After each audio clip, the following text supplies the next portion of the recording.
Yesterday, a man I hadn't seen in 30 years walked into my office at Massachusetts General Hospital and said, "Son, I need your kidney." The last time I saw him, I was 28 years old. My mother was dying of cancer, and he left a $50 bill on our kitchen table with a note that said, "Sorry."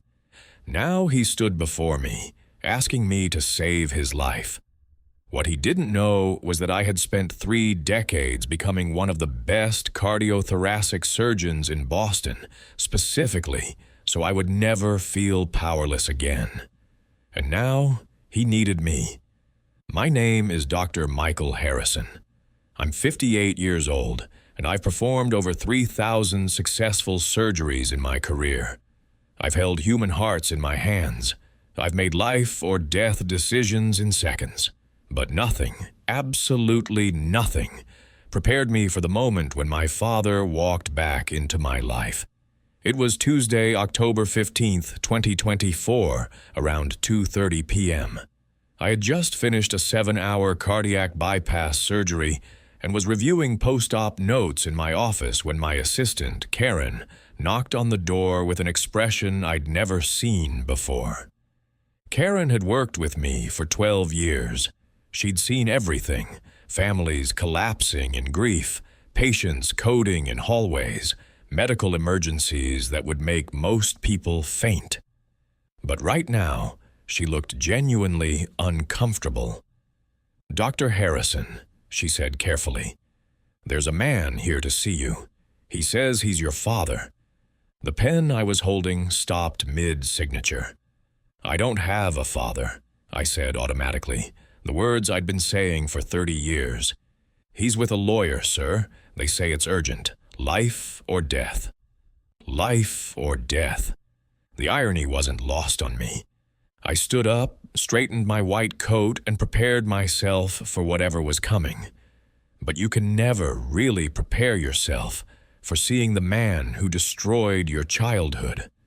When I opened the door to the consultation room, there he was, Robert Harrison, 82 years old now, though he looked older. The man I remembered was tall, strong, with dark hair and confident posture. This man was thin, pale, with white hair and yellow-tinged skin that immediately told my medical eye what was wrong before anyone said a word. Kidney failure. Advanced stage. Next to him sat a man in an expensive suit who introduced himself as Marcus Webb, attorney at law. Robert didn't stand up. He just looked at me with eyes that held something between shame and desperation. "Hello, Michael," he said, his voice raspier than I remembered. I didn't sit down. "You have 5 minutes. Karen, stay here, please." I wanted a witness. I wanted this to be official, cold, professional.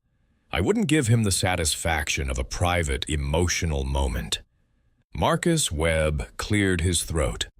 "Dr. Harrison, I understand this is unusual, but we're here on a medical matter of extreme urgency. Your father is in end-stage renal failure. He needs a kidney transplant within the next 6 months, or he will die." "There are transplant lists," I said flatly. "I'm sure you're aware of the proper channels." "He's 82 years old," Marcus continued. "His position on the donor list would likely mean he wouldn't receive an organ in time. However, we've learned that you, as his biological son, would be the best potential match. We're here to request that you undergo compatibility testing." The audacity of it took my breath away. For a moment, I just stared at them. Then I laughed. It wasn't a pleasant sound. "Let me make sure I understand this correctly," I said, my voice deadly calm. 30 years ago, my mother was dying of cervical cancer. She was 47 years old. She worked 3 jobs to keep me in medical school and my sister in high school after you left. 3 jobs, while undergoing chemotherapy, because you disappeared with our savings and never sent a single child support payment. She died at 56, exhausted and alone, 9 years after you abandoned us. And now you want me to give you a piece of my body to extend your life." Robert's face twitched, but he said nothing. Marcus tried again. "Dr. Harrison, I understand there's history here, but as a physician, you took an oath to save lives. Your father is asking for help, for a chance to live. Surely you can put aside personal feelings to honor your medical ethics." That's when something inside me snapped, not into anger, but into a cold, crystalline clarity. "Mr. Webb," I said, "let me educate you on something. The Hippocratic Oath says, 'First, do no harm.' It doesn't say, 'Give your organs to people who destroyed your family.' Living organ donation is completely voluntary. There is no medical, legal, or ethical obligation for me to undergo major surgery to give a kidney to anyone, let alone someone who is a stranger to me." "I'm not a stranger, Michael," Robert spoke for the first time, his voice weak. "I'm your father. Before we continue, subscribe to the channel, hit the bell, because we have new stories daily. Give us a like and tell us in the comments which city you're watching from." "No," I said, and my voice could have cut glass. "A father is someone who stays. A father is someone who holds his daughter when she cries herself to sleep because she doesn't understand why daddy left. A father is someone who helps pay for his son's medical school instead of forcing him to work 80-hour weeks while maintaining a 4.0 GPA. A father is someone who shows up at his ex-wife's funeral instead of sending a $200 check like she was a bill to be paid off. You are not my father. You are a biological contributor whose genetic material I unfortunately share." Robert's face had gone even paler. Marcus Webb looked like he wanted to be anywhere else. "I'm dying, Michael," Robert said quietly. "We're all dying," I replied. "Some of us just have a better idea of when. Now, if you'll excuse me, I have actual patients who deserve my time and expertise." I turned to leave, but Robert's next words stopped me. "Your mother told me you'd say that. Before she died, I spoke to her, just once. I called the hospital when I heard she was sick. She said you'd become hard, that the sweet boy I left behind had turned into stone. I spun around so fast that Karen actually stepped back. You called her when she was dying, and you have the audacity to come here and tell me about it?" "She forgave me," Robert said. "She told me she forgave me." "Of course she did. Because she was a saint. Because even when she was dying, she thought about other people's pain instead of her own. That's what good people do. You wouldn't know anything about that." I walked to the door, opened it, and turned back one last time. "Karen, please show these gentlemen out. Mr. Webb, if you contact me again on this matter, I'll file a restraining order." "And Robert," I paused, letting him hear his first name from my lips without any title or relationship. "I hope you've made peace with whatever happens next, because I am not your salvation." I left the room and walked straight to the physician's lounge. My hands were shaking. In 30 years of medicine, through codes, through losing patients, through devastating diagnoses, my hands had never shaken like this. Dr. Elena Rodriguez found me there 20 minutes later. Elena was our hospital's lead transplant coordinator and one of my closest friends. She'd heard through the hospital grapevine, the way everything travels in hospitals, about my visitor. "Do you want to talk about it?" she asked, sitting down next to me. "There's nothing to talk about," I said. "A man I don't know asked for something I'm not giving him. End of story. Michael, I've known you for 15 years. I've never seen you refuse to help someone who needed medical care. This isn't medical care, Elena. This is personal. There's a difference. Is there? She asked gently. In our line of work? I looked at her then. Really looked at her.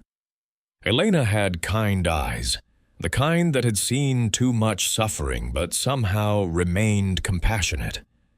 If someone murdered your family, I said slowly, and then showed up 30 years later asking you to donate an organ, would you do it?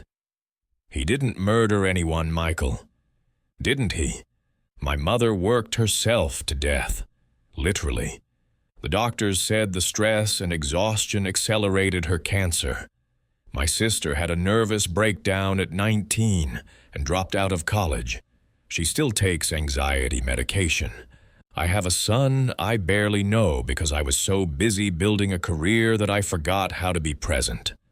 All of this traces back to December 25th, 1994, when Robert Harrison decided his new girlfriend was more interesting than his family. Elena was quiet for a moment. There was another woman? There's always another woman in these stories, isn't there? I said bitterly. Her name was Patricia. She was 35. He was 52. He told my mother on Christmas morning that he'd been having an affair for 2 years and he was leaving. He packed a bag, left $50 on the table, and we never saw him again. $50, Elena repeated, incredulous. $50 for a 20-year marriage and 2 kids.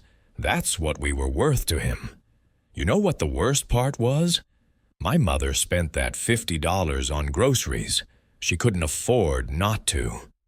Elena reached over and squeezed my hand.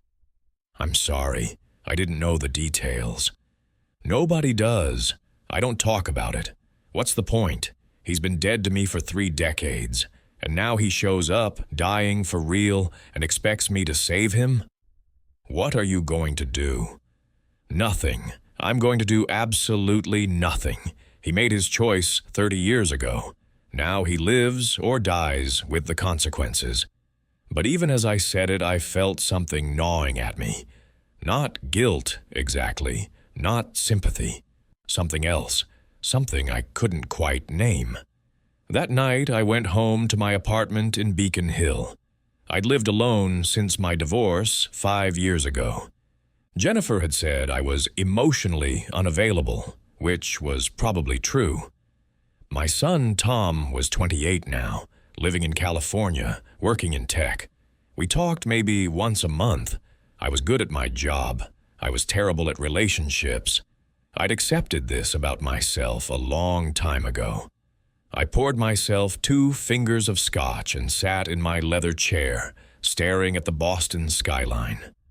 My phone buzzed, a text from my sister, Sarah. I heard, "Are you okay?" Word traveled fast. I typed back, "I'm fine. Don't worry about it." Her response came immediately. "He has some nerve. Don't let him manipulate you." I put the phone down without responding. Sarah's hatred of our father was even deeper than mine, if that was possible. She'd been 16 when he left, right in the middle of all those crucial teenage years. She'd never trusted a man since. Never married, never had kids. She poured everything into her students, teaching high school English like it was a sacred calling. I opened my laptop and did something I hadn't done in years. I Googled Robert Harrison.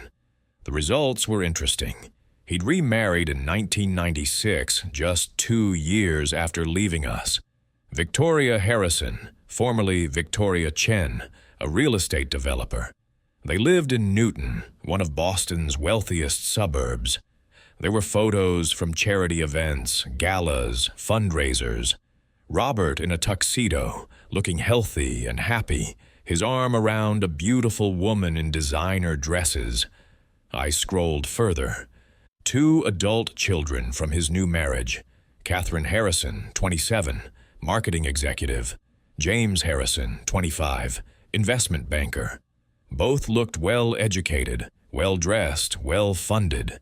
So he'd had a whole other life, a whole other family.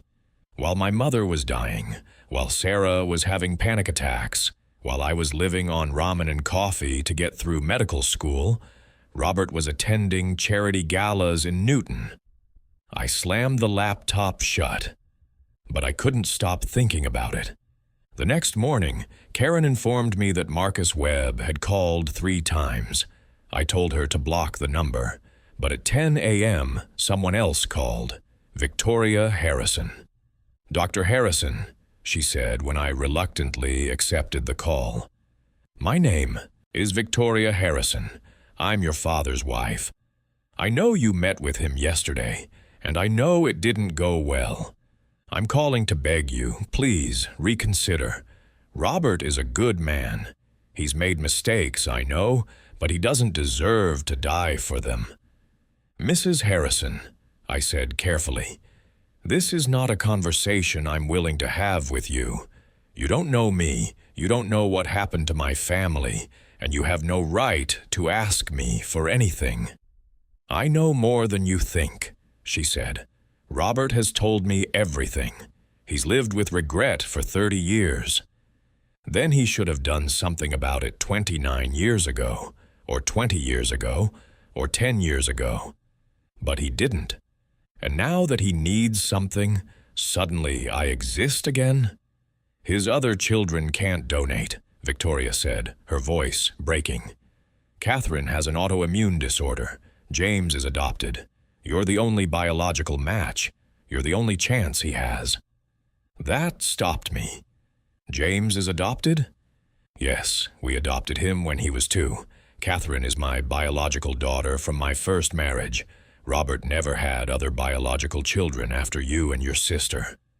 So he'd built this perfect blended family, stepchildren, adopted children, a beautiful wife, a life in the suburbs.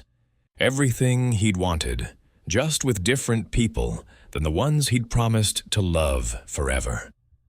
"I'm sorry for your situation, Mrs. Harrison," I said, "but my answer is no. Please don't contact me again." I hung up before she could respond, but the information she'd given me was circling in my brain. Catherine, autoimmune disorder. James, adopted. That meant Robert had an entire family, and none of them could help him. The only people who carried his blood, the ones he'd abandoned, were now his only hope. The poetic justice of it was almost overwhelming. That afternoon, I was scrubbing in for another surgery when Elena found me. "There's something you should know," she said. "I shouldn't be telling you this. It's confidential. But Robert Harrison's medical files came through our transplant department this morning. Someone requested a formal evaluation." "I didn't authorize that." "I know. He did it himself, hoping you'd change your mind. Michael, his numbers are bad, really bad. 6 months is optimistic. Without a transplant, he probably has 3, maybe 4 months." I continued scrubbing my hands, watching the water run clear. "People die every day, Elena.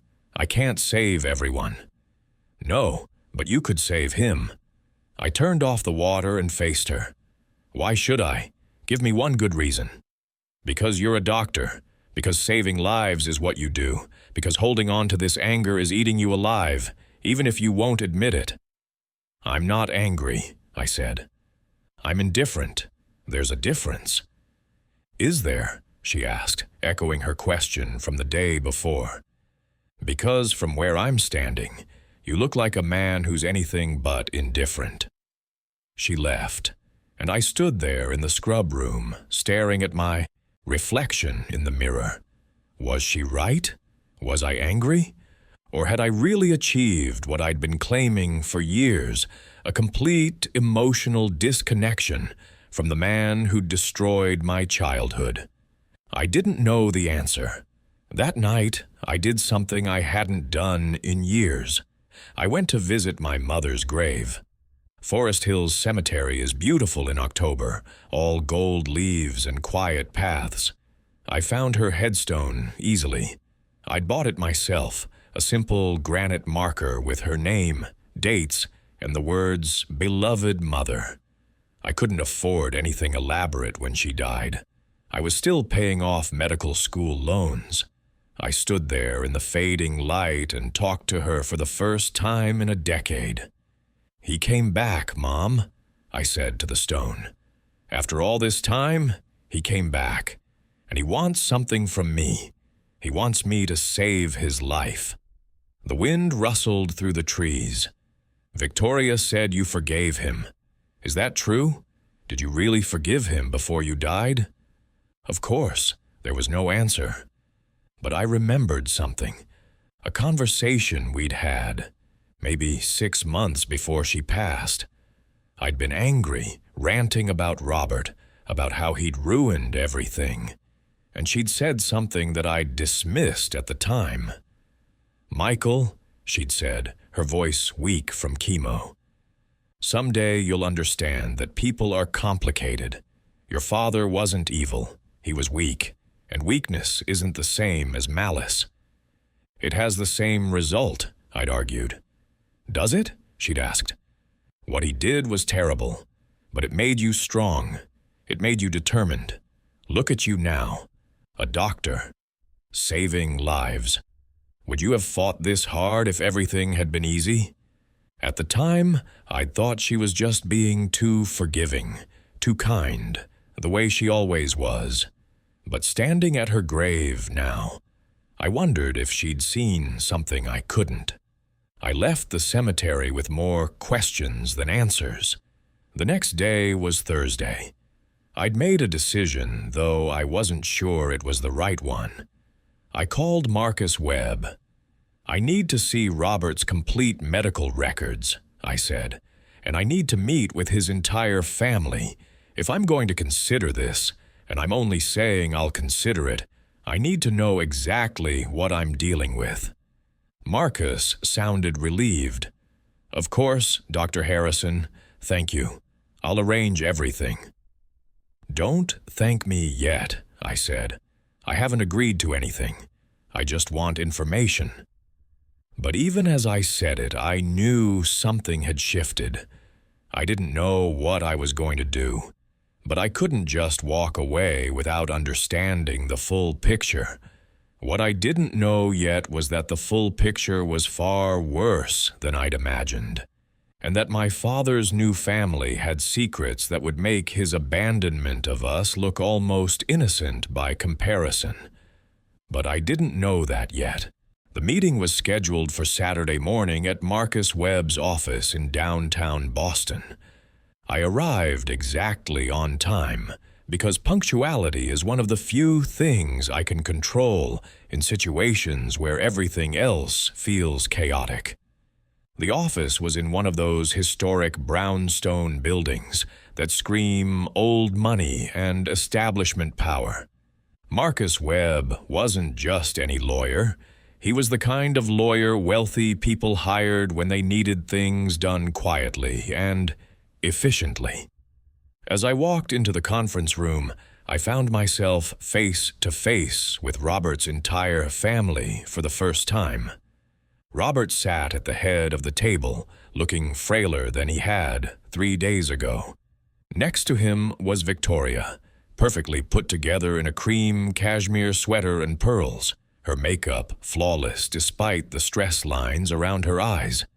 Across from them sat Catherine and James, the children he'd raised while abandoning Sarah and me. Catherine was 27, blonde, beautiful in that effortless way that comes from never having worried about money. She wore designer clothes and had the kind of manicured hands that had never scrubbed floors or worked a third job. James was 25, dark-haired, handsome, with the confident posture of someone who'd grown up knowing he belonged in rooms like this. They all looked at me with a mixture of hope and wariness. "Dr. Harrison," Marcus began, "thank you for coming. I've prepared Robert's complete medical history as you requested." He slid a thick folder across the table. I opened it and began reading. Advanced chronic kidney disease, stage 5. Glomerular filtration rate of 8 ml/min, meaning his kidneys were functioning at less than 15% capacity. He was already on dialysis 3 times a week. Without a transplant, the timeline was exactly what Elena had said, 3 to 4 months, maybe 6 if he was lucky. These numbers are consistent with end-stage renal failure, I said clinically. What caused it?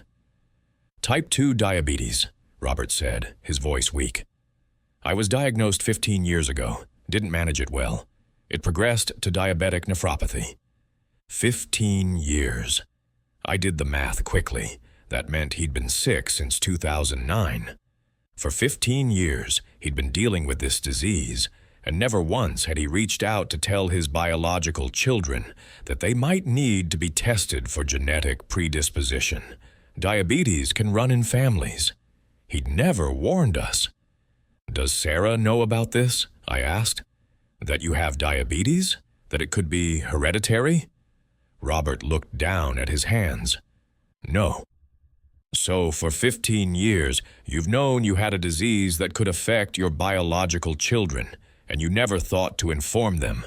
Not out of concern for their health, but now that you need something, here you are. Michael, Victoria interjected. That's not fair. Robert has been sick. He's been struggling. Don't, I said sharply, holding up a hand. Don't tell me what's fair. You have no idea what fair looks like in this situation.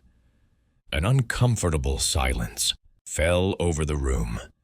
Catherine shifted in her seat. James stared at his phone. I'd like to understand something, I said, looking at Catherine and James. Your father needs a kidney. You're his children. Why aren't either of you being tested as potential donors? Catherine spoke first.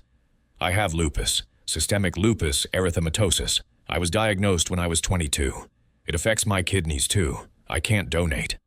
I nodded. Lupus was a legitimate medical contraindication. And you? I looked at James. I'm adopted, he said simply. Not a biological match. But you haven't been tested, I said. It wasn't a question. James looked confused. I just said I'm adopted. We're not related biologically. Adopted children can still be tissue matches. It's rare, but possible. Have you undergone HLA typing to confirm incompatibility? The look on James's face told me everything. He hadn't. None of them had actually been tested. They just assumed. Mr. Webb, I said, turning to the lawyer, do you have documentation of tissue typing for Catherine and James? Marcus shuffled through papers. Catherine's medical records show her lupus diagnosis, which would exclude her from donation. As for James, we have his adoption papers. But no, there's no record of tissue typing. I leaned back in my chair and looked at each of them. So, what you're telling me is that you've come to me, a man who hasn't seen his father in 30 years, asking me to undergo major surgery and give up an organ, without even verifying that the 2 people he raised, the 2 people who actually know him and presumably love him, are definitively unable to help.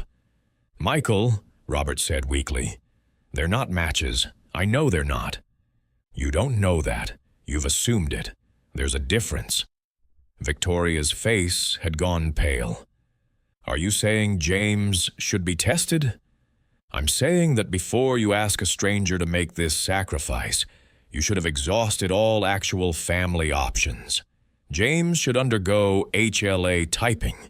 If he's truly incompatible, then fine. But until that's confirmed, I'm not even considering this. The room erupted. Victoria started arguing that it was unnecessary, that I was stalling. Catherine looked stricken. James looked angry. Robert just looked tired. Marcus Webb tried to restore order. Dr. Harrison, I understand your point, but James has made it clear he's not interested in donating, even if he were compatible. Excuse me? I interrupted. He's not interested. James met my eyes for the first time with real directness. Why should I put myself through surgery for someone who's going to die in a few years anyway? He's 82. Even with a new kidney, how much time would it buy him? 5 years? 10? I'm 25. I have my whole life ahead of me. The coldness in his voice was startling. This was the son Robert had raised, the one he'd chosen over Sarah and me. And this young man couldn't even pretend to care. Well, I said slowly, at least you're honest about it. Victoria was glaring at James. That's not what we discussed. You said you couldn't donate because of the adoption. I said I wouldn't donate, James corrected. There's a difference, isn't there, Dr. Harrison? You're the one who's always talking about differences. He was throwing my words back at me, and in that moment, I saw something I hadn't expected. This family was falling apart. Whatever united front they'd tried to present was cracking. I think, I said carefully, that I need to speak with Robert alone. The rest of you can wait outside.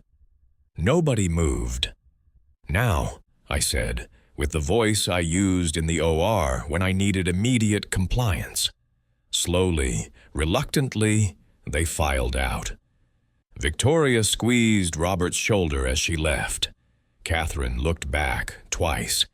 James didn't look back at all. When the door closed, Robert and I stared at each other across the conference table. 30 years of silence sat between us like a wall. Why did you really leave? I asked.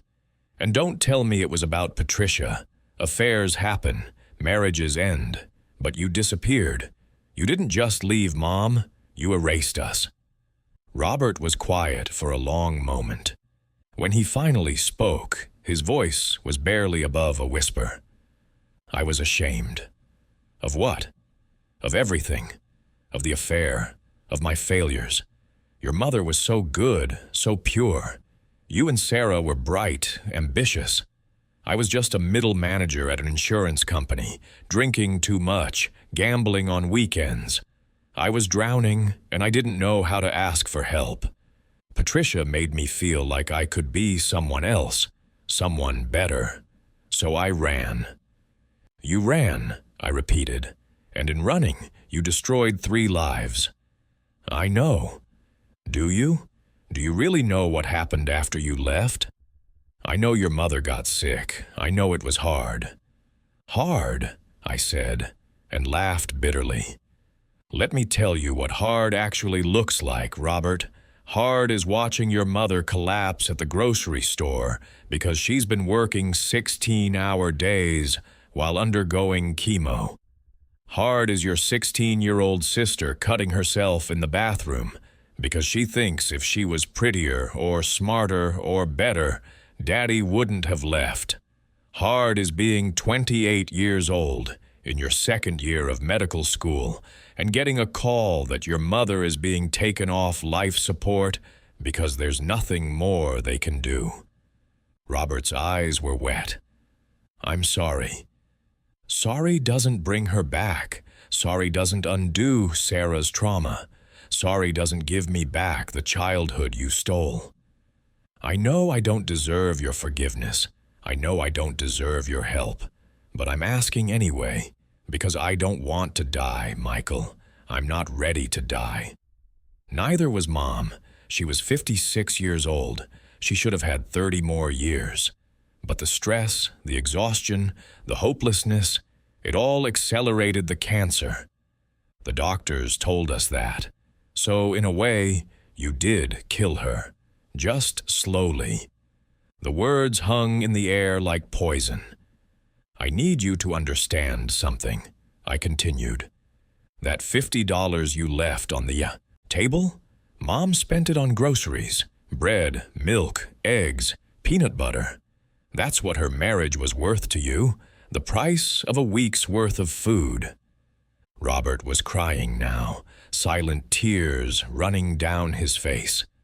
I sent money later. After I got settled with Patricia, I sent checks. They bounced, all of them. You didn't even make sure there was money in the account before you wrote them.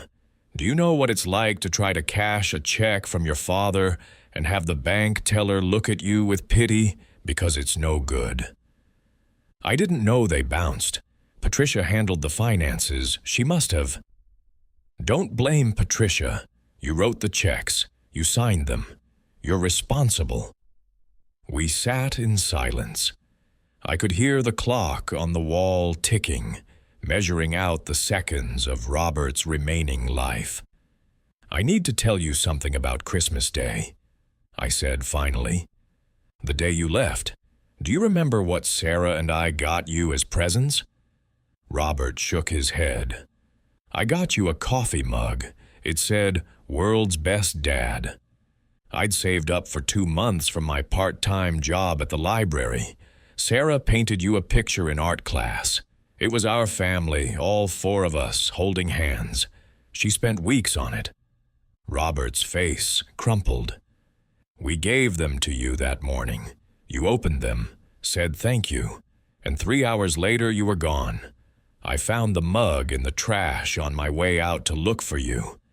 Sarah found her painting torn in half in your study.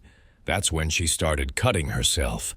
She was 16 years old, and she took razors to her arms because she thought maybe if she bled enough, it would hurt less than what you did to her heart. Oh, God, Robert whispered. Oh, God, I didn't know. You didn't know because you didn't stay to find out. You didn't call. You didn't write. For 5 years, nothing. Then Mom got diagnosed with cancer, and I tracked you down. Do you remember what you said when I called you? Michael, please, you said. That's unfortunate, but it's not my problem anymore. Those were your exact words. I recorded the call, actually. I still have it. Would you like to hear it? I pulled out my phone. I wasn't bluffing. I'd kept that recording for 23 years, a reminder of exactly who Robert Harrison was. No, Robert said quickly. No, please, I remember. I was trying to convince myself I'd made the right choice. I was lying to myself. You were protecting yourself, I corrected. From guilt, from responsibility, from having to face what you'd done. I put my phone away. Mom died 8 months after that call. Sarah had a complete breakdown and was hospitalized for 3 weeks. I dropped out of medical school for a semester to take care of her. We almost lost everything. The house, our savings, everything. I worked 4 jobs to keep us afloat. 4 jobs? Robert looked stricken. Morgue attendant at night, medical transcription in the early morning, teaching assistant during the day, and bartending on weekends. I slept 4 hours a night for 8 months. I lost 30 pounds. I developed an ulcer. But we survived. And when I went back to medical school, I was top of my class. Do you know why? Robert shook his head. Because I'd seen what powerlessness looked like. I'd watched my mother die because we couldn't afford the best care. I'd watched my sister break because we couldn't afford good therapy. I'd seen what it meant to be at the mercy of a system that didn't care about you. So, I decided I would never be powerless again. I would be the best. I would have the skills, the knowledge, the power to save lives. And I did. I've saved over 3,000 people in my career. Robert, 3,000 people who got to go home to their families because I was good enough, skilled enough, dedicated enough. I'm proud of you, Robert said softly. I don't want your pride. I don't need it. I did all of this in spite of you, not because of you. The door opened, and Victoria poked her head in. Is everything okay? You've been in here for 30 minutes. Give us 5 more minutes, I said, not looking at her. She hesitated, then withdrew. "There's something you need to know about them," Robert said suddenly, his voice urgent. "About Victoria and the kids." "What about them?" It's not what you think. This family, my life, it's not what it looks like from the outside." "What do you mean?" Before Robert could answer, the door opened again. This time, it was Marcus Webb. "I'm sorry to interrupt, but we need to wrap this up. I have another appointment at noon." I looked at Robert. "We're not done with this conversation." "I know," he said. "Can we meet again? Just you and me?" I surprised myself by saying yes. As I was leaving, Catherine caught me in the hallway. "Dr. Harrison, can I talk to you for a minute?" We stepped into an empty office. Catherine closed the door and turned to face me, and I was startled to see tears in her eyes. "I know you hate us," she said. "I know you think we're the replacement family, the ones who got everything you should have had. And maybe that's true. But I need you to know something. It's not what you think. This family, we're not happy. We haven't been happy for a long time." "What are you talking about?" "My father, Robert. He's not a good man. I know that's not what you want to hear, that maybe you want to believe he changed, that he became better after he left you. But he didn't. He just found new people to disappoint." I stared at her, trying to process this. "If that's true, why are you here? Why are you trying to save him?" Catherine's laugh was bitter. "I'm not trying to save him. None of us are, not really. We're trying to save the estate." "What?" "My father is worth $4.2 million. Real estate investments, stocks, his pension, life insurance. When he dies, it all goes into a trust that's distributed among the four of us. Me, James, my mother, and his first family. You and Sarah." The floor seemed to tilt beneath my feet. "What did you just say?" "He set up the trust 5 years ago, when he got sick, when he knew it was serious.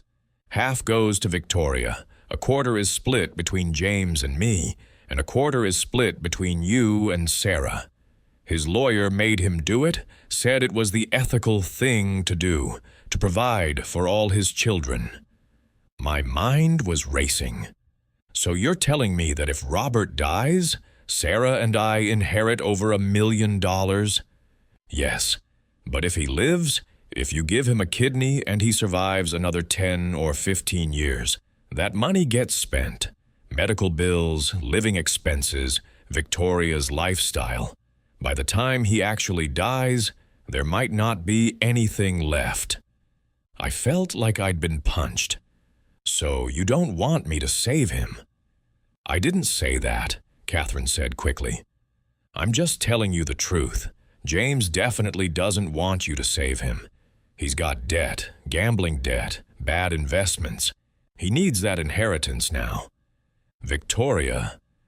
I think Victoria actually loves him in her way, but she's also terrified of being middle class again.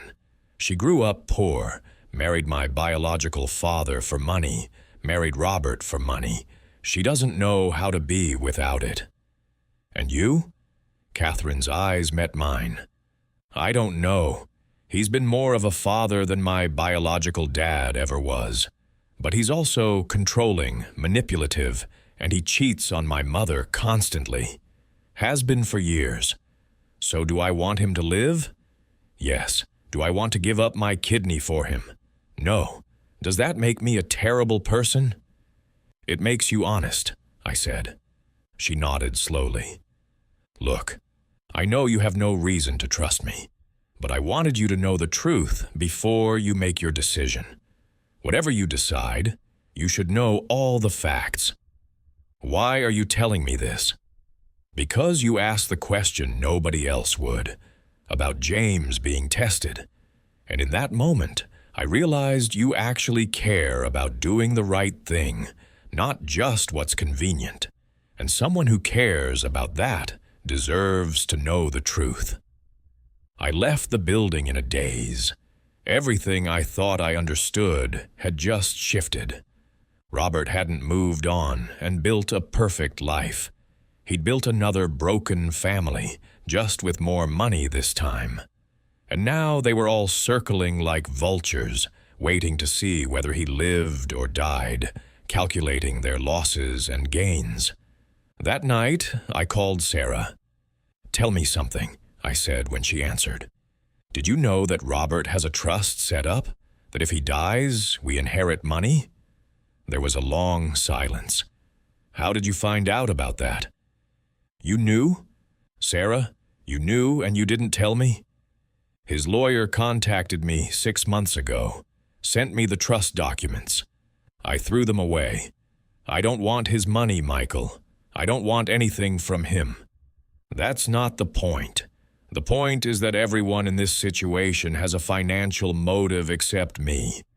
Victoria wants him to live, so she keeps her lifestyle. James wants him to die, so he gets paid. Catherine is torn. And you and I are supposed to make a medical decision while everyone has dollar signs in their eyes. So, what are you going to do? I don't know, but I'm going to find out everything. About his finances, about his family, about what's really going on. Because something about this whole situation doesn't add up. Be careful, Sarah warned. These people, they're not like us. They're used to getting what they want. So am I said. I didn't become one of the best surgeons in Boston by being easy to manipulate. But as I hung up the phone, I realized something that chilled me. Everyone involved in this situation had something to gain or lose based on whether Robert lived or died. Everyone except Robert himself. He just wanted to survive. And somehow that made the decision even harder. What would you do? If the father who abandoned you needed your kidney to live, but saving him would cost your family a fortune, and his new family was tearing itself apart over money, would you help him? Write your thoughts in the comments. The next morning, I made a decision. I would visit Robert at his home. I needed to see how he actually lived, who he really was now, stripped of lawyers and conference rooms and family politics. I needed to see the man, not the myth I'd built in my head over 30 years. Marcus Webb had given me the address, a large colonial in Newton, one of those streets where every house costs over $2 million. I drove there on Sunday afternoon, unannounced. Victoria answered the door, surprise evident on her face. "Dr. Harrison, we weren't expecting you." "I'd like to see Robert, alone. Is that possible?" She hesitated, then nodded. "He's in his study, third door on the left upstairs. He's having a good day today, relatively speaking." I climbed the stairs and found the study. Robert was sitting in a leather chair by the window, reading. He looked up when I knocked. "Michael," he said, genuine surprise in his voice. "You came?" "We didn't finish our conversation," I said. "You were about to tell me something about your family, about how it's not what it seems." Robert closed his book and gestured for me to sit. "They told you about the trust, didn't they?" Catherine did. He nodded slowly. "She's the only honest one among them. Takes after her real father that way. God rest his soul. He was a good man. Died of a heart attack when she was 10. "Tell me the truth, Robert. Why did you set up that trust? Why leave money to Sarah and me after 30 years of nothing?" "Because Marcus told me I had to. Said if I didn't provide for all my children, you could contest the will, tie everything up in court for years. So I set it up. But honestly, Michael, I also did it because it was the right thing to do. The only right thing I've done in 30 years where you're concerned. A little late for that. I know." He paused. "There's something else you should know about why I'm asking you and not them. I'm listening. James can't donate because he won't. That much is true. But Catherine, she could. Her lupus is mild, well controlled. Her rheumatologist said she'd probably be fine as a donor, but Victoria won't let her." "Why not?" "Because if something goes wrong, if Catherine's lupus flares up after the surgery, Victoria will lose her daughter to save me. And Victoria knows I'm not worth that trade. She knows what I am, Michael. She's known for years. She stays because of the money, because of the lifestyle, because she's 60 years old, and starting over would be too hard. But she doesn't love me. Not really. Maybe she did once, but not anymore. Then why is she fighting so hard to save you? Because dead, I'm worth $4.2 million split multiple ways. Alive, I'm worth that plus whatever I earn in the years I have left. She's doing math, Michael. They're all doing math. Except you.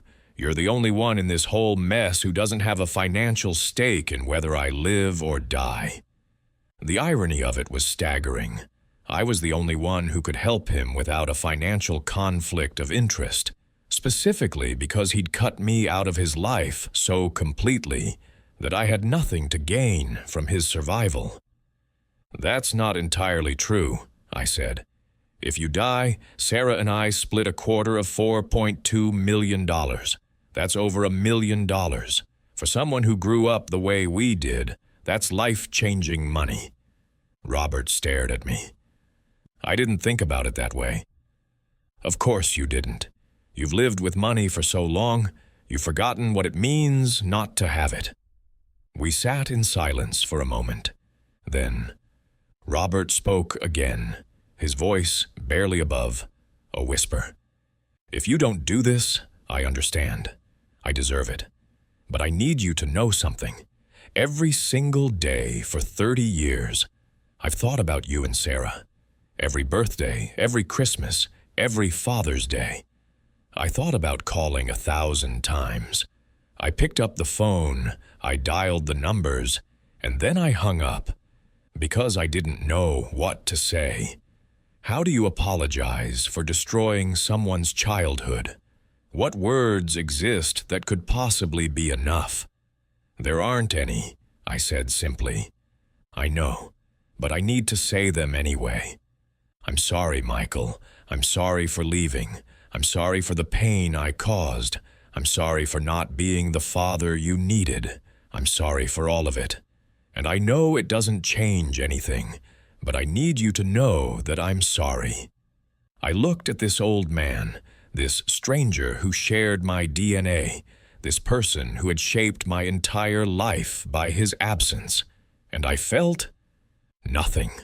No anger, no forgiveness, no love, no hate.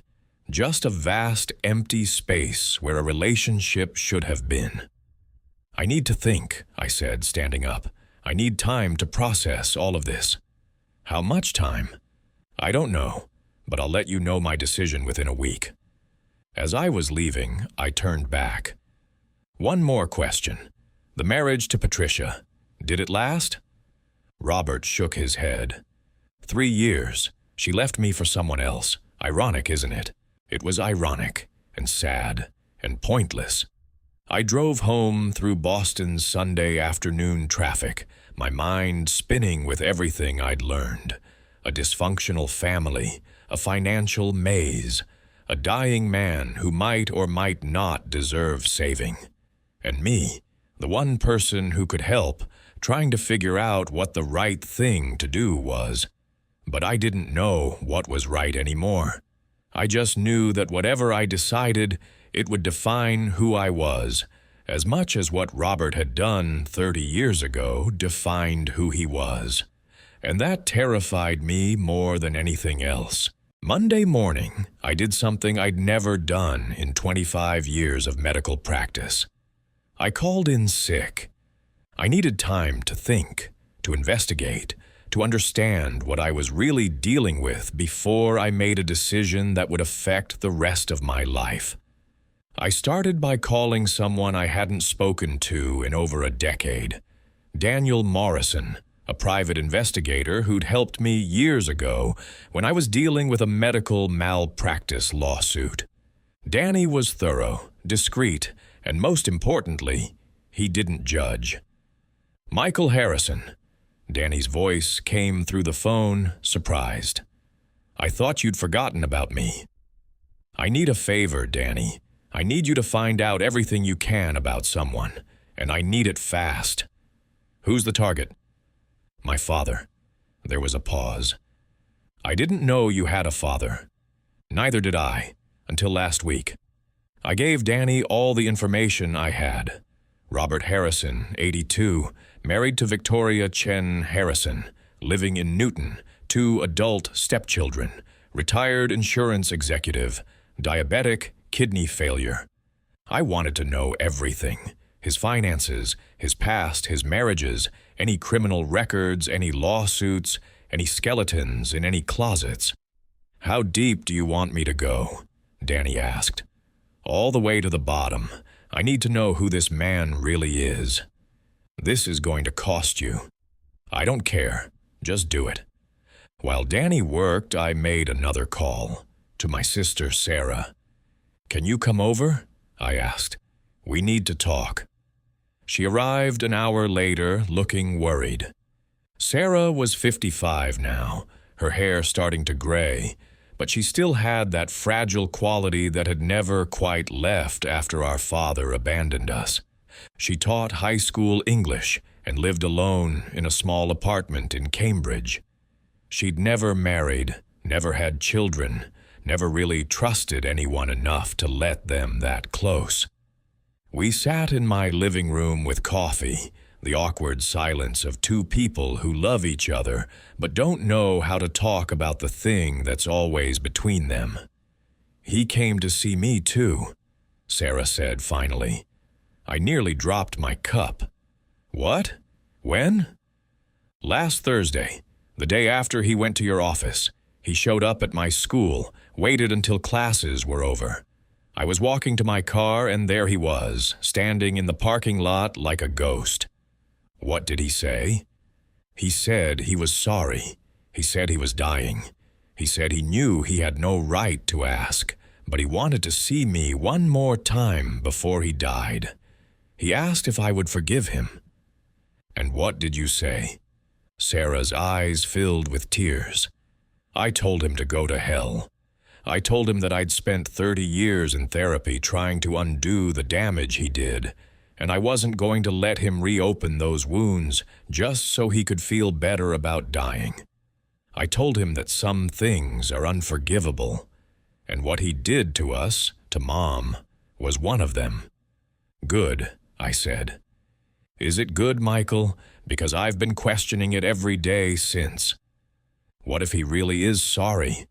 What if he's changed? What if he dies and I never gave him a chance to explain? He had 30 years to explain. He chose silence. I know, but... She hesitated. Do you remember the last conversation I had with Mom, before she died? I shook my head. I'd been at the hospital, but I'd stepped out to take a call from the attending physician. When I came back, Sarah was holding Mom's hand, and Mom was gone. She told me something, Sarah said, her voice breaking. She said, forgive your father, not for him, for you, because carrying hate is heavier than anything he ever did to you. Mom always saw the best in people, I said, even when they didn't deserve it. Maybe. Or maybe she understood something we don't. What do you mean? Sarah looked at me directly. Michael, do you know why I never got married? Why I never had kids? Why I've spent my whole adult life alone? Because of the trauma. Because of trust issues. Yes, but also because I've spent 30 years being defined by what he did. Every relationship I've ever had, I've sabotaged because I was terrified of being abandoned again. Every time someone got close, I pushed them away first. I've let what he did 30 years ago control every single day of my life since. And I'm tired, Michael. I'm so tired of being the victim of his choices. What are you saying? I'm saying that maybe Mom was right. Maybe the only way to be free of him is to forgive him. Not because he deserves it, but because we deserve to stop carrying it. So you think I should give him my kidney? I don't know. That's a medical decision, a personal decision. I can't tell you what to do, but I can tell you that whatever you decide, make sure you're deciding for yourself, not because of hate, not because of revenge, not because of money. Decide because it's what you can live with. After Sarah left, I sat alone with my thoughts. She was right, of course. But knowing you should let go of anger and actually letting it go are two very different things. My phone rang. It was Danny.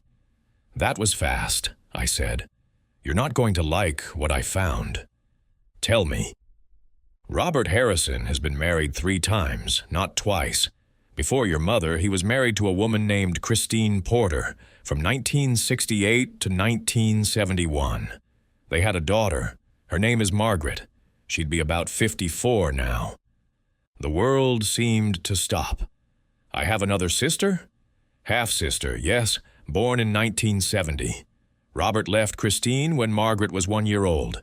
Never paid child support, never maintained contact. Christine raised Margaret alone, died in 2015.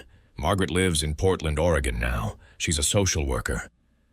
Does Margaret know about me and Sarah? I don't think so. But here's where it gets interesting. 3 years ago, Margaret hired a lawyer to track down Robert. She was trying to get him to pay for Christine's funeral costs and back child support. Robert's lawyer, Marcus Webb, negotiated a settlement. $50,000 to make her go away and sign a non-disclosure agreement. He paid her off. Yes, and there's more. Patricia, the woman he left your mother for, she's still alive, lives in Florida. I tracked her down and called her, pretending to be conducting a survey. She was very chatty. What did she say? She said Robert was abusive, emotionally, not physically. He was controlling, manipulative, gaslighting her constantly. After 3 years, she left him and got a restraining order.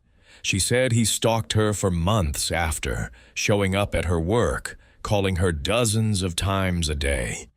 Eventually, he stopped, probably because he'd met Victoria by then.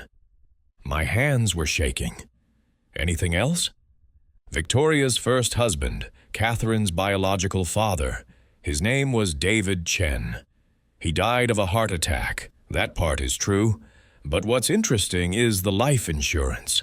$2 million policy. Victoria was the sole beneficiary. She married Robert 6 months later. You think there's something suspicious about the death? No, it was ruled natural causes. But the timeline is convenient. And one more thing. James, the adopted son, I pulled his juvenile records, sealed, but I have contacts. He was arrested twice as a teenager, once for theft, once for assault. Both times Robert made it go away with money and lawyers. James has a record of violence and a gambling problem. He owes money to some very unpleasant people. I absorbed all of this information. Robert wasn't just a man who'd made a mistake. He was a pattern. 3 wives, 3 sets of abandoned children, a trail of destruction wherever he went. Thanks, Danny. Send me everything you've got. Michael, be careful. These people, they're not what they seem, and that much money in play, people do desperate things.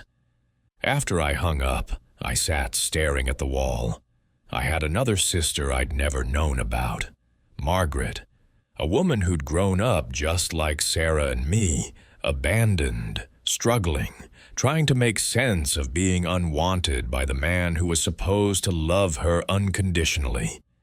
I found her number through Danny's report and stared at it for 10 minutes before I finally dialed. Hello? A woman's voice, cautious. Is this Margaret Porter? Yes, who's calling? My name is Michael Harrison. This is going to sound strange, but I think I'm your half-brother. The silence on the other end lasted so long I thought she'd hung up. Then, Robert's son? Yes, from his second marriage, to Linda. I know who you are, she said quietly. I found out about you and Sarah when I was trying to track him down.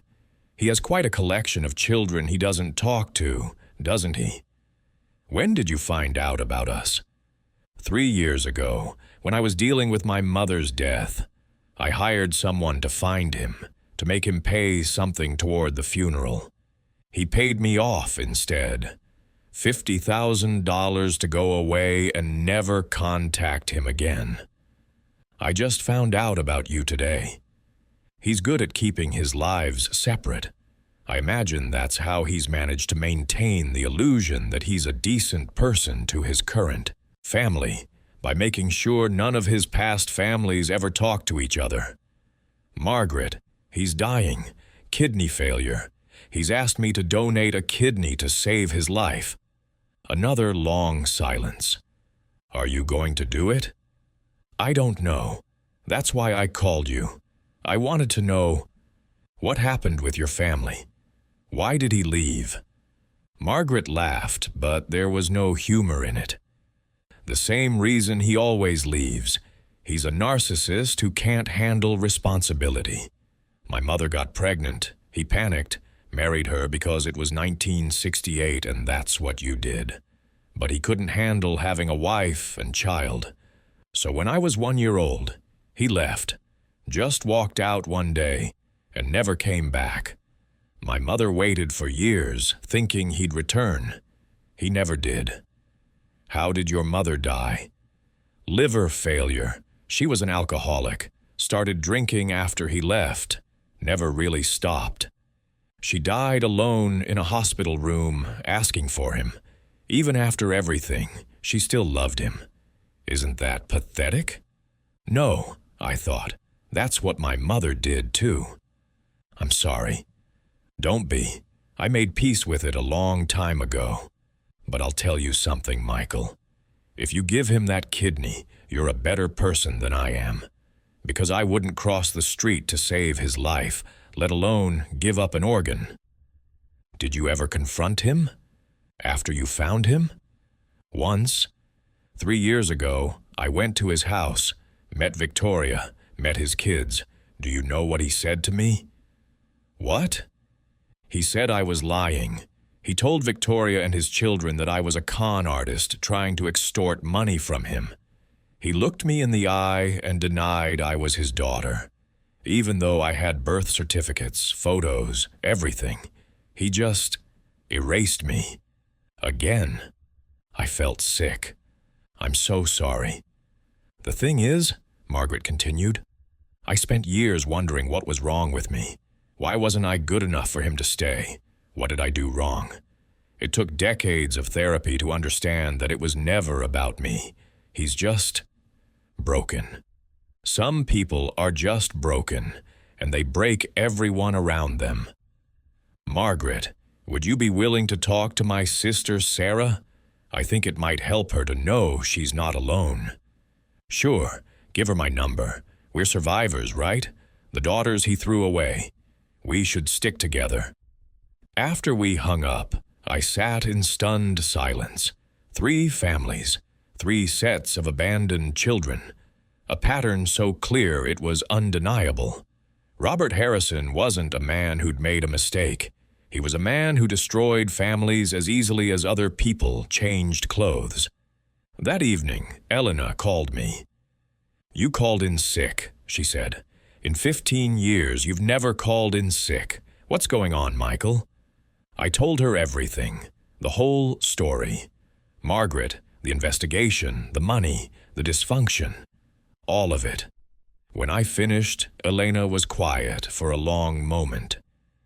"Michael, I'm going to tell you something as your friend, not as a colleague. You need to make this decision based on one thing only: what you can live with. Not what's fair, not what he deserves, not what anyone else thinks. Can you live with yourself if he dies and you could have saved him? That's the only question that matters.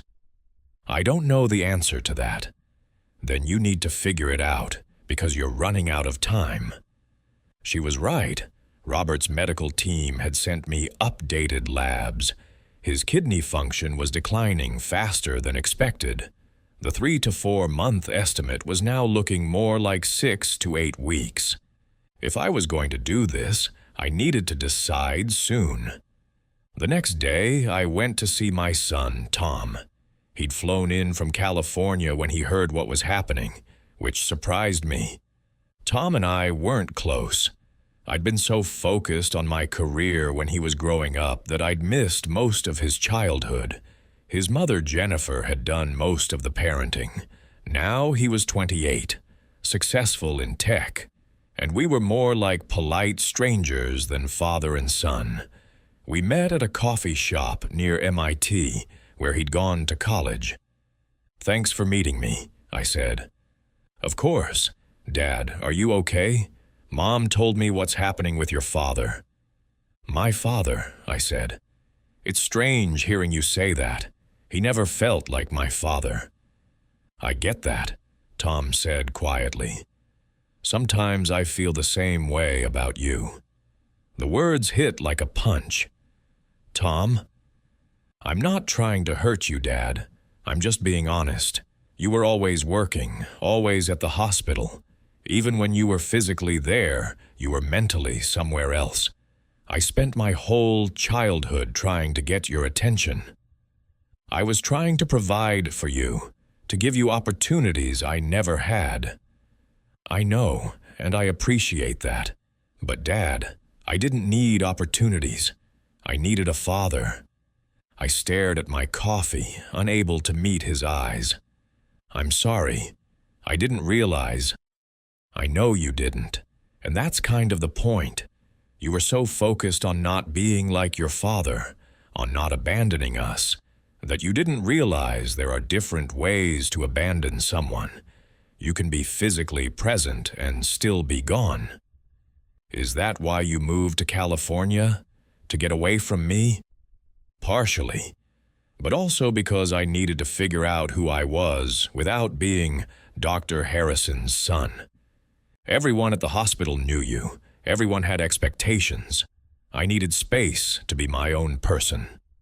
We sat in silence for a moment. Then Tom spoke again. "But here's the thing, Dad.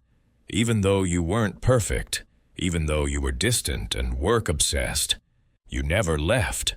You never walked away. You paid for my education. You came to my college graduation. You tried, in your own broken way, to be there. And that's more than your father did for you." Where are you going with this? I'm saying that maybe the reason you're struggling with this decision is because you're realizing that people are complicated. Your father isn't just the villain who abandoned you. He's also probably someone who was broken, who didn't know how to be a father, who made terrible choices but might actually be sorry. Just like, you're not just the absent workaholic father. You're also someone who tried, who provided, who did the best you could with the tools you had. So you think I should save him? I think you should ask yourself this. 30 years from now, when you're 88 and looking back at your life, what decision will you be proud of? What version of yourself do you want to be? After Tom left, I walked around Cambridge for hours, thinking about everything he'd said. He was right. I'd spent 30 years defining myself in opposition to Robert. I would be a better father, a better man, a better person. And I had been, in some ways. But I'd also been absent, just in a different way. I'd abandoned Tom emotionally while being physically present. Was I any better than Robert? Or was I just a different version of the same brokenness? That night, I made a decision. I called Robert. "I'll do the testing," I said. "I'll see if I'm a match, but I need you to do something for me first." "Anything," Robert said, his voice trembling with hope. "I need you to contact Margaret, your daughter from your first marriage. I need you to apologize to her. Really apologize, not just pay her off. I need you to acknowledge what you did to her mother, to all of us. And then I need you to tell Victoria and your children the truth about who you really are." "Michael, they'll hate me." "They should hate you. You've lied to them about who you are. Catherine and James deserve to know that they're not your first family that you destroyed. They deserve to know the pattern. And if you want my help, if you want me to even consider saving your life, you need to be honest. For once in your miserable life, you need to tell the truth." There was a long pause. "And if I do this, if I tell them everything, then I'll get tested. And if I'm a match, and if the medical evaluation shows I'm a suitable donor, I'll consider it. But I'm not promising anything beyond that." "That's fair," Robert said quietly. "More than fair. One more thing. I want you to set up a meeting. You, me, Victoria, Catherine, James, Sarah, and Margaret. All of us in one room. Your entire collection of broken families. And you're going to tell everyone the truth." "When?" "This Saturday. I'll arrange the location. Be there, Robert, because if you're not, if you run again, then my answer is no. Final answer. No second chances." After I hung up, I called Danny again. "I need you to arrange something for me. A private room, somewhere neutral, and I need you to contact Margaret Porter and Sarah Harrison. Tell them I need them in Boston on Saturday." "What are you planning, Michael?" "The truth," I said. "For the first time in 30 years, everyone is going to hear the truth." The next 3 days were a blur of medical preparations.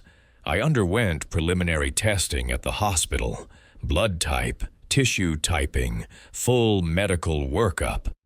Elena supervised everything personally, keeping it confidential from the rest of the staff.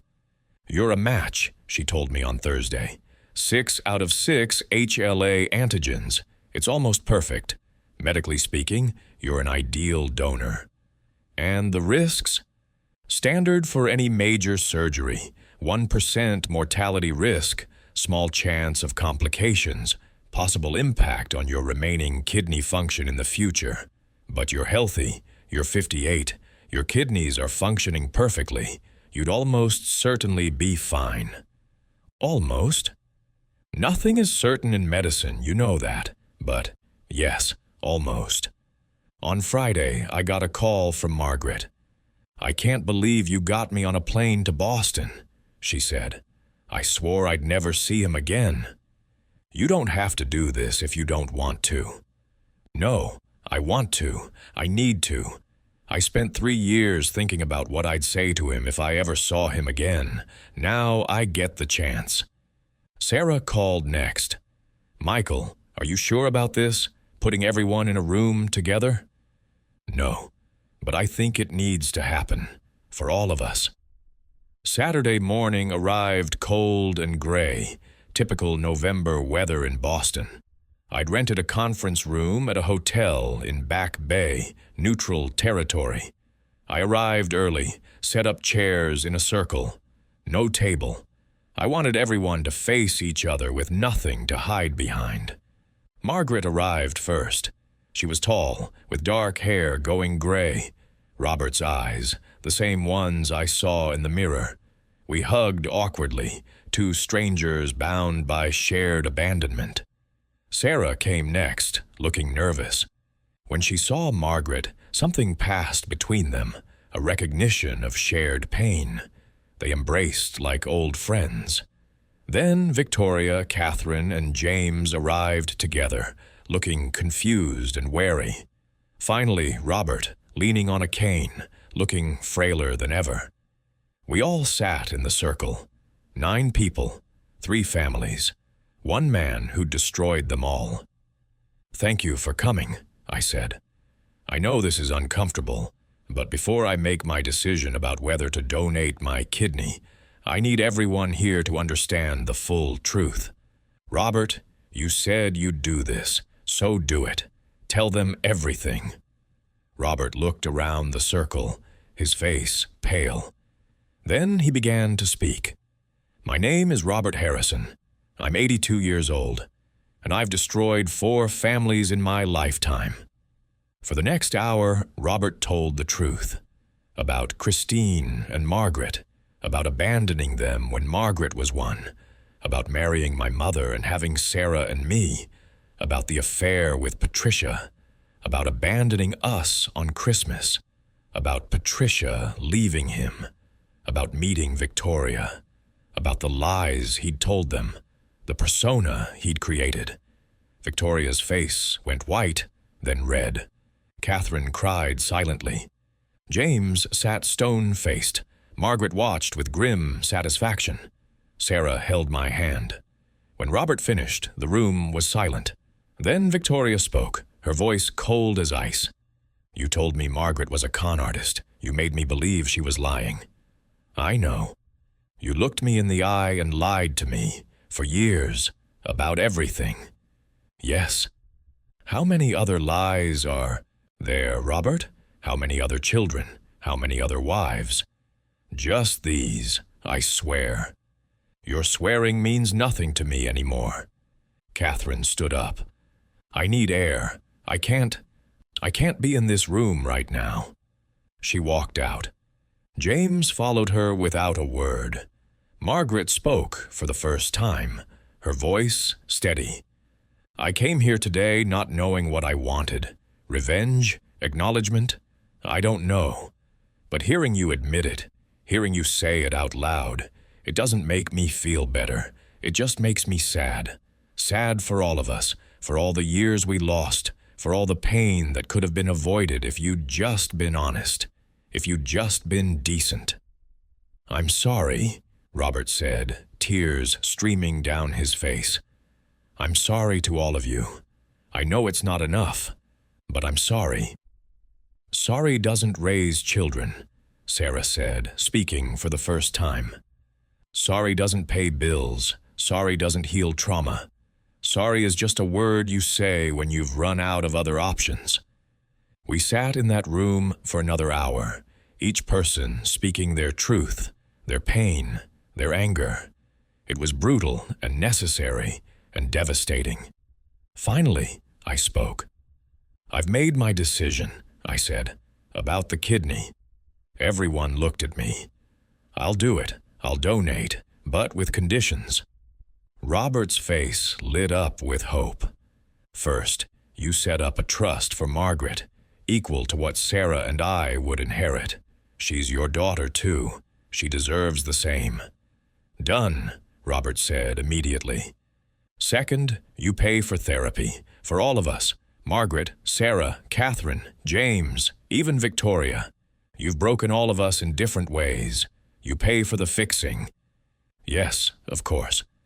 "Third, you change your will. Whatever you leave behind goes equally to all your children. Margaret, Sarah, me, Catherine, James, equal shares. No favorites, no hierarchy." "I agree." "And finally," I looked him in the eye, "you live the rest of your life, however long that is, telling the truth. No more lies, no more secrets. You owe us that much." Robert nodded, unable to speak. "The surgery is scheduled for Tuesday morning at 7 a.m., I said. "I'll be there. But Robert, understand this. I'm not doing this because I forgive you. I'm not doing it because you deserve it. I'm doing it because I'm a doctor, and saving lives is what I do. I'm doing it because I refuse to let your failures define who I am. I'm doing it because 30 years from now, when I'm your age, I want to look back and know that I chose to be better than the circumstances that made me." The room was silent. "But make no mistake," I continued. "This doesn't make us family. This doesn't erase what you did. You'll live, but you'll live knowing that your own son saved your life, not because he loves you, but because he loves himself enough not to become you." I stood up. "We're done here. I'll see you at the hospital on Tuesday." I walked out, leaving them all sitting in that circle. Sarah caught up with me in the hallway. "Are you sure about this?" she asked.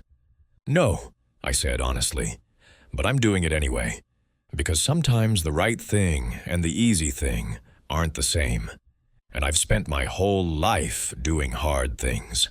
Why stop now?" That night, alone in my apartment, I allowed myself to feel everything I'd been pushing down: fear, anger, sadness, grief for the father I never had, for the childhood I lost, for the man I'd had to become because of his absence. But also, strangely, relief. I'd made a decision. It might not be the right one, but it was mine. And for the first time in weeks, I felt like I could breathe. The surgery was scheduled for Tuesday morning. In 48 hours, I would give a piece of myself to save the life of a man who'd taken so much from me. And somehow, despite everything, that felt like the right thing to do. Tuesday, November 5th, 2024, 5:30 a.m. I arrived at Massachusetts General Hospital before sunrise, the same hospital where I'd performed thousands of surgeries, but this time I was the patient.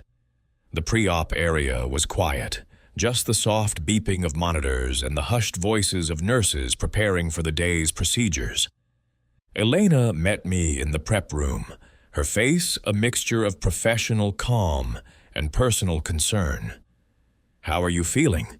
she asked, helping me into the hospital gown. Like I'm about to do something either incredibly noble or incredibly stupid, and I won't know which until it's over. She squeezed my hand. "For what it's worth, I think you're doing the right thing. Even if he doesn't deserve it, especially because he doesn't deserve it. That's what makes it noble instead of transactional." Sarah arrived at 6 a.m., looking exhausted. She'd barely slept, she told me. Margaret flew in late last night and was in the waiting room. Tom had driven up from New York, where he'd been visiting friends. Even Catherine had come, though Victoria and James were notably absent.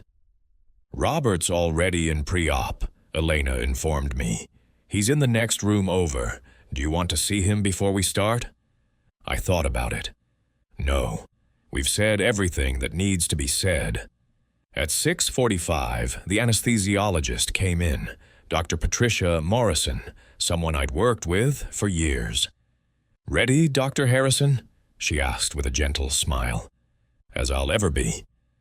"You know the drill. Count backwards from 10. I looked at Sarah one last time. She was crying silently, gripping my hand. "I love you, little sister," I said. "I love you too. See you on the other side." The anesthetic hit my system. 10, 9, 8, 7. And then nothing. I woke up to pain. Sharp, immediate, undeniable pain in my left side. For a moment I panicked, the doctor in me immediately cataloging symptoms, checking for complications. Then I remembered. I'd just had major surgery. Pain was expected. "Michael." Elena's face swam into view.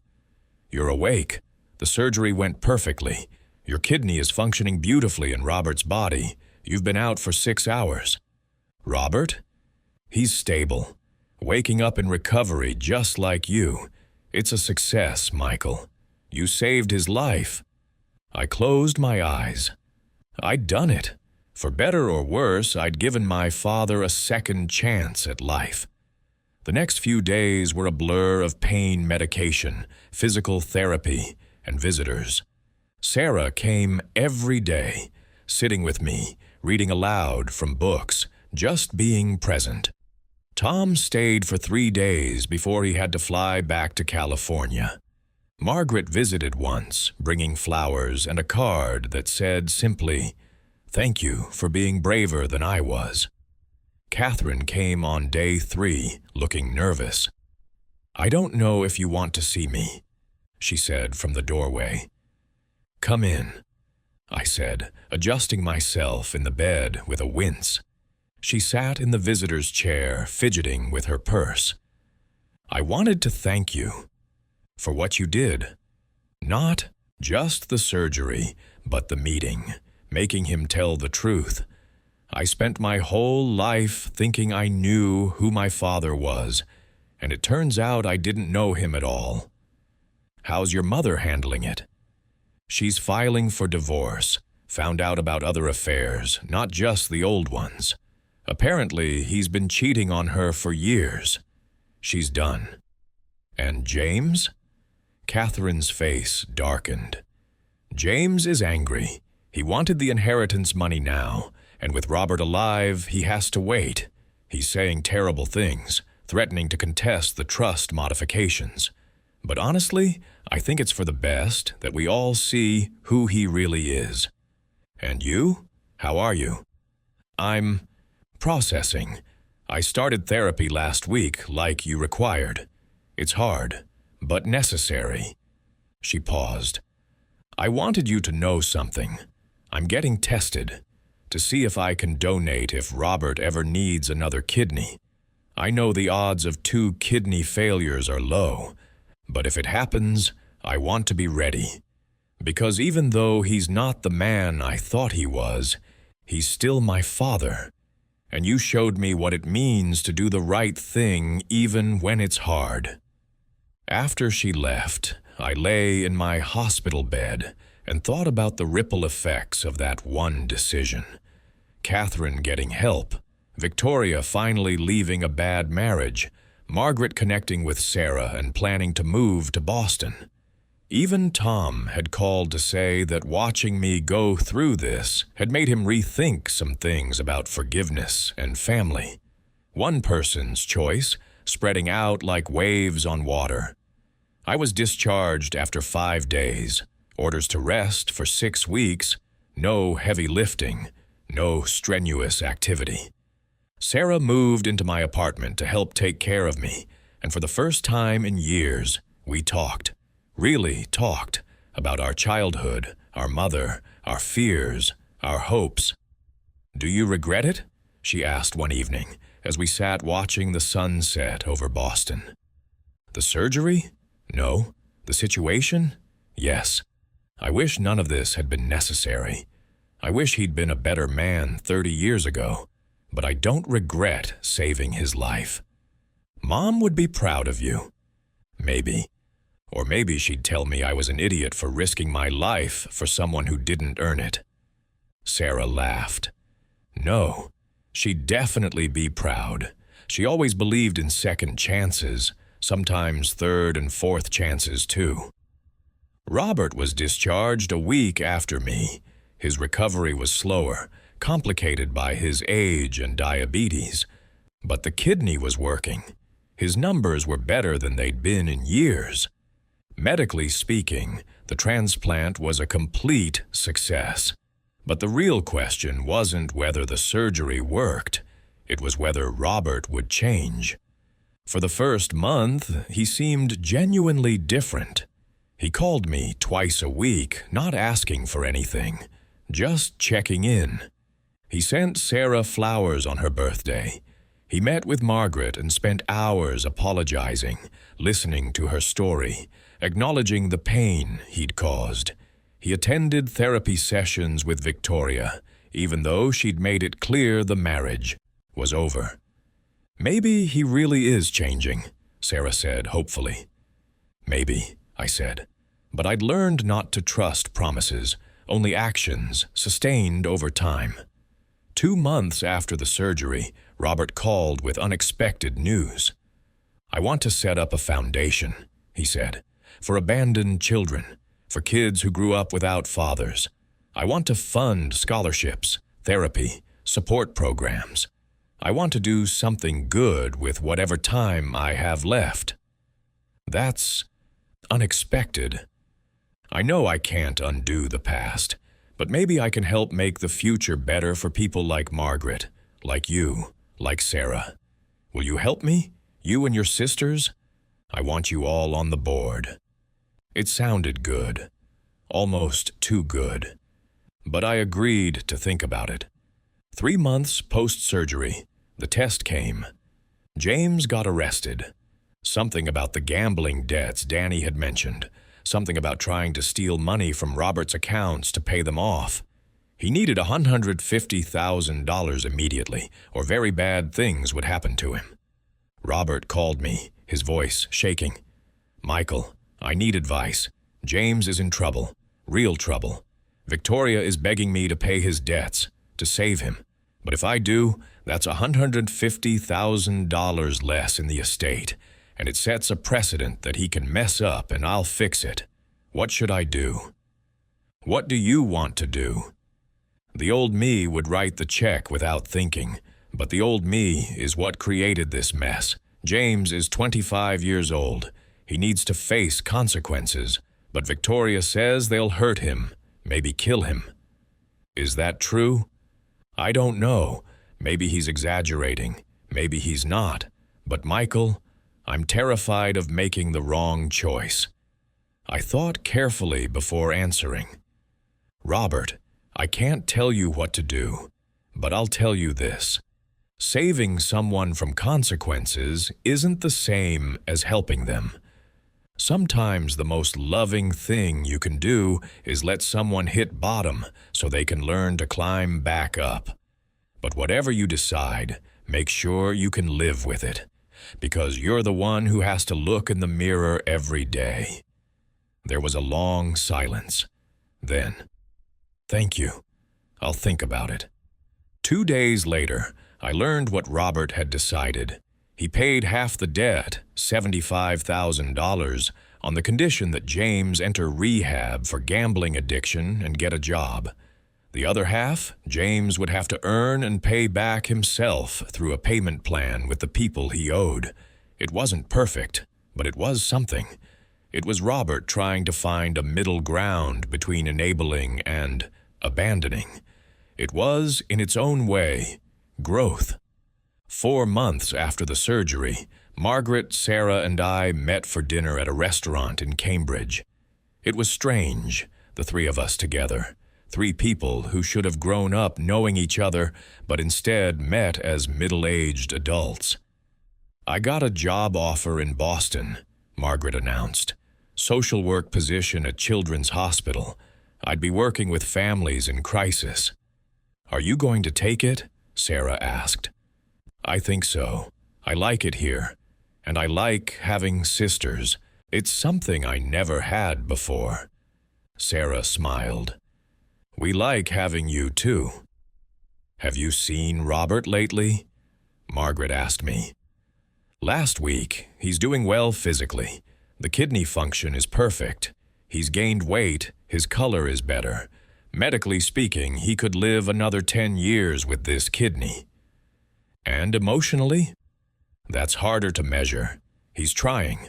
Whether it's enough, whether it lasts, I don't know. But he's trying." "Is that enough for you?" Margaret pressed. I thought about it. It has to be, because I didn't do this for him. I did it for me, so I could be the person I want to be, not the person his absence tried to make me. 5 months after the surgery, I returned to work. My first day back, I performed a coronary bypass on a 62-year-old man whose children sat in the waiting room, terrified they'd lose their father. When the surgery was successful, when I walked out and told them their dad would be okay, they cried and hugged me and thanked me.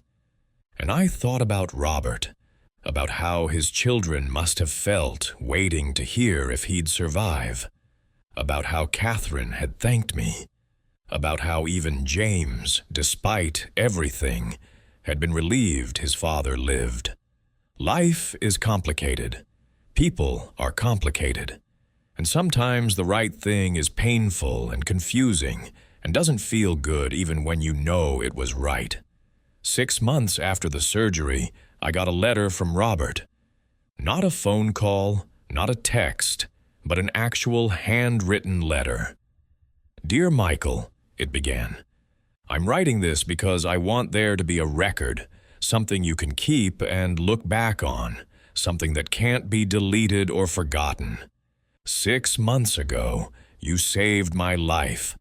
Not because I deserved it, but because you're a better man than I ever was. Every morning when I wake up, I think about that. I think about the fact that I'm breathing, because you chose mercy over justice, compassion over revenge. I know I can never repay you. There is no equivalent exchange for what you gave me. But I want you to know what I'm doing with this second chance. The foundation is real. We've already funded therapy for 50 children from broken homes. We've set up 3 scholarships for kids who lost their fathers. It's not enough, but it's something. I'm also writing a book, a memoir, about my failures, my abandonments, the families I destroyed. I'm not writing it to make excuses or to paint myself as a victim. I'm writing it so that maybe, somewhere, some father who's thinking about leaving will read it and understand the real cost of that choice. Victoria and I are divorced now. It's amicable, or as amicable as it can be after 28 years of marriage built on lies. She's dating someone new, someone who makes her smile in a way I never did. I'm happy for her. Catherine is doing well. She's in therapy, she's set boundaries with me, and she's thriving. We have lunch once a month. It's not much, but it's honest, which is more than we ever had before. James is in rehab. It's his 3rd attempt. I don't know if it will work this time, but I hope it does. I've learned that hope is sometimes all you can offer. Margaret visits me every other week. We're learning about each other, slowly. She tells me stories about Christine, about growing up, about all the years I missed. It's painful to hear, but I listen, because listening is the least I can do. Sarah has been harder. She's still angry, and she has every right to be. We've met twice in 6 months, both times with a therapist present. It's slow, but it's something. And you, Michael, you keep me at arm's length, and I understand why. But I want you to know that I think about you every day. I'm grateful every day. And I'm sorry every day. If I live another 10 years with this kidney, that's 3,650 more days than I deserved. I'll try to make them count. Thank you for my life. Robert. I read the letter 3 times. Then I put it in a drawer with all the other important documents of my life. Not because I'd forgiven him, not because we had a relationship now, but because it was evidence of something I'd learned through all of this. People can change, even if they can't undo what they've done. That evening, Tom called me. "Hey, Dad, I was thinking of coming to visit next month. Maybe we could do something together? Just the 2 of us?" "I'd like that," I said, and I meant it. "Dad, I'm proud of you for what you did with Robert. It must have been really hard." It was, but you know what? It was also freeing. I spent 30 years letting his absence define me. Now I've chosen who I am regardless of what he did. That's a gift I gave myself, not him. That's really wise, Dad. Don't tell anyone. I have a reputation as a grumpy surgeon to maintain. Tom laughed. It was a good sound. After we hung up, I stood at my window looking out at Boston, the city where I'd built my life, where I'd become someone my father's absence had shaped but not destroyed. Did I make the right choice? I still don't know, but I made my choice, and I can live with it. That's all any of us can do. Some people believe that forgiveness means reconciliation, that if you truly forgive someone, you welcome them back into your life as if nothing happened. But I've learned that forgiveness can be quieter than that. It can be simply deciding that someone else's choices won't poison the rest of your life. It can be choosing to be free of the weight of hate without necessarily embracing the person who hurt you.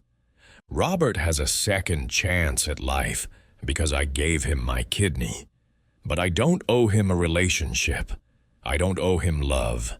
I don't owe him anything beyond what I've already given. And maybe that's the real gift of what happened. Not that Robert got to live, but that I got to choose. For 30 years, his abandonment chose for me, shaped me, defined me. But when it mattered most, when I had the power, I chose who I wanted to be. I chose to be someone who saves lives, even when it's hard. I chose to be someone who does the right thing, even when the right thing doesn't feel good. I chose to be someone who breaks cycles instead of perpetuating them. And that choice, that agency, is worth more than any kidney. A year from now, or 10 years from now, or 20, Robert will die. We all will eventually. And when he does, I'll go to his funeral. Not because we have a relationship, not because I've forgiven everything, but because I'll want to see it through. I'll want to know that the man I saved with my own body had a chance to be better, even if it took him 82 years to start trying. And then I'll go home to my own life, the one I built, the one I earned, the one that's mine, regardless of who my father was or wasn't. That's the end of this story. But it's not the end of the journey. Healing isn't a destination. It's a practice. Every day, I choose to be defined by my own actions rather than his absence. Every day, I choose to break the cycle. Every day, I choose to be the person I want to be. And that, finally, is freedom. 3 months later, I got one more surprise. Robert had used his connections to get an article published in a major magazine about absent fathers and the children they leave behind. It was raw, honest, and unflinching. He named himself, detailed his failures, and urged other men not to make his mistakes. The article went viral. Thousands of people reached out, sharing their own stories of abandonment and reconciliation, of pain and healing. Robert became, unexpectedly, a voice for accountability in fatherhood. "Did you see the article?" Sarah called me. I did. "What do you think?" "I think he's trying to turn his worst mistakes into something meaningful. I don't know if it makes up for anything, but at least he's trying." "Do you think Mom would forgive him if she were alive?" I thought about my mother, about her endless capacity for grace, about her last words to Sarah about forgiveness. "Yes," I said finally. "I think she would, but Mom was a better person than either of us will ever be." Sarah laughed. "Yeah, she really was." Now, 6 months after the surgery, I can say this. I don't regret my choice. It cost me pain, recovery time, a small percentage of my kidney function, and the comfortable anger I'd carried for 3 decades. But it gave me something more valuable, the knowledge that when faced with the hardest decision of my life, I chose compassion over revenge. I chose life over death. I chose to be better than my circumstances.